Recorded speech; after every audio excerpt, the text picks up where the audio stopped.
darbus ir viską, nes tai yra būtina. Ir šitie dalykai, jie ateina tiesiog nuo senų senovės, nes pavyzdžiui, jeigu mes kalbėsim ir apie, sakykime, tuos pačius buvusius sultonus, tai visą laiką pats svarbiausias žmogus ir dvare, ir sultono gyvenime, valstybės vos nevaldyme būdavo sultono mama. Ir ką jinai sprendė, jūs nepatikėsite tais dalykais, kurie atrodo nesuvokiami. Mama netgi spręsdavo, kurios merginos tinka būti sugulovėmis sūnui. Mama visada.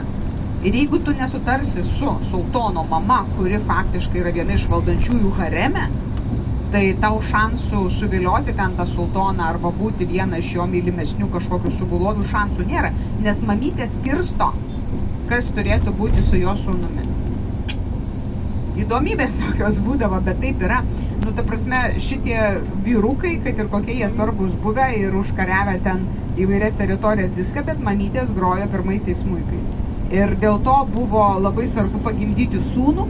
Nuo seno musulmonų šeimoje, jeigu tu pagimdai sūnų, tu jau tampi tarsi šeimos dalimi.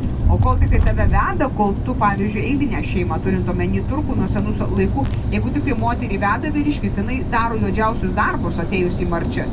Jinai grindis plaus, visus purvus bandys sutvarkyti, maistą gamins, viską, darys, jinai bus tarnaitė. Ir jinai ta tarnaitė bus tol, kol gims sūnus. Tik tada jau jinai kažkaip įsipiešia į tą giminės medį. Ir jeigu jau sūnus yra, tai jau tada aišku sūnų jinai bus mama numeris 1, svarbiausia moteris, bet prieš tai jinai praeina visą tą sunkų kelią.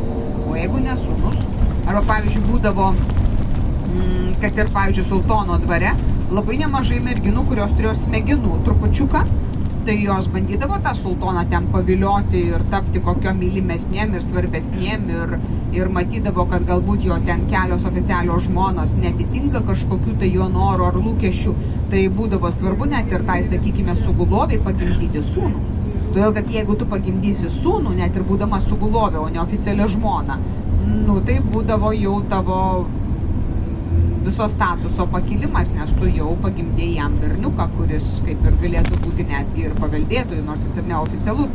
Bet pavyzdžiui, jeigu būtų toks variantas, kad, sakykime, sultonas neturi sūnų, tik tai dukras su oficialiom 4 žmonom, kurios būdavo, jeigu būdavo. Buvo ir tokių sultonų, kurie turėjo vieną, pavyzdžiui, žmoną. Buvo tokių. Bet jau čia sugulojo buvo reikalas, kaip suviliodavo. Yra vienas taip paviliotas, rytoj apie tai šnekėsim, kad jam užteko vienos žmonos ir ta pati buvo neoficialiau, sugulovė vėliau tapo vienintelė. Tai buvę, visą laiką būna išimčių. Tai, žodžiu, jeigu, pavyzdžiui, visos dukros oficialiai santuokoje, tai ką, tai tada jis turėtų paskatinti savo žmoną įsisūnyti nesantuokinį vaiką. Ir tada jisai, privalėtų tą padaryti.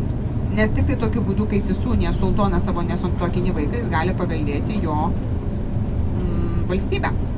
Čia iš viso Osmanų imperijoje buvo labai žiaurios sąlygos. Ta prasme, jeigu pavyzdžiui būdavo taip, kad gimsta oficialioj šeimoje jau sūnus, tai tada būdavo tikslas jo motinos, kurį jį pagimdė, ir jį palaikančiųjų būdavo tikslas jo visus brolius nužudyti. Nes tik tokiu būdu būdavo garantija, kad jis taps pagrindiniu valdovu.